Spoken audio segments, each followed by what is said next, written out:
Let's go to adding and subtracting fractions. Now the trick with adding or subtracting fractions is you actually need the same denominator. You need the same number on the bottom of the fraction. Okay? So we need to convert fractions to make them look the same. Alright? So just to quickly remind you about this, I mean, you know, if you just think about quarters, quarter of a pizza, or in money terms, what's 1/4 plus 2/4, right? That would be 3/4, right? Or if you think about money again, think about dimes. What is 2 dimes plus 3 dimes, right? 2 dimes and 3 dimes makes how many dimes? 5 dimes, right?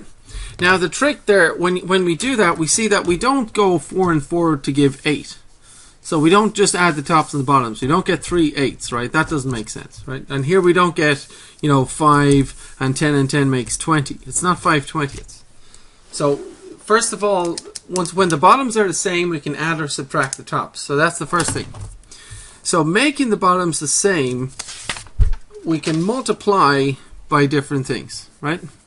So on this one, what would you multiply 3 by to get 15? 3 times what gives you 15?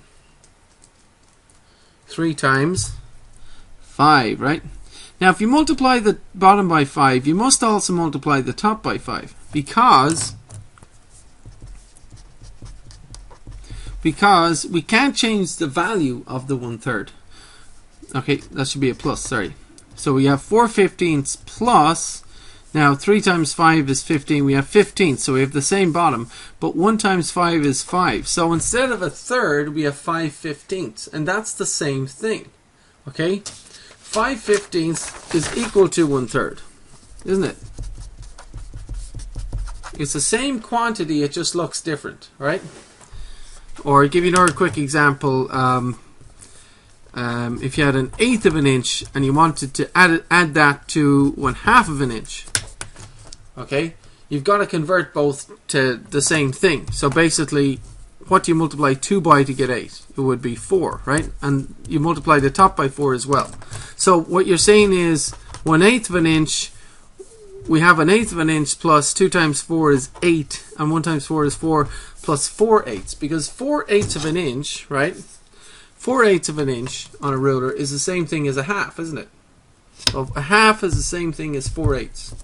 So 1/8 and 4/8 would be 5/8, right? And that's adding fractions.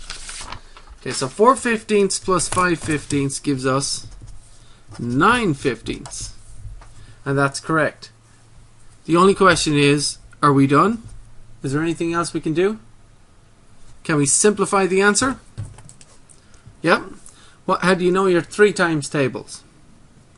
3 into 9 goes 3 times. 3 into 15, 5 times, right? So 3/5.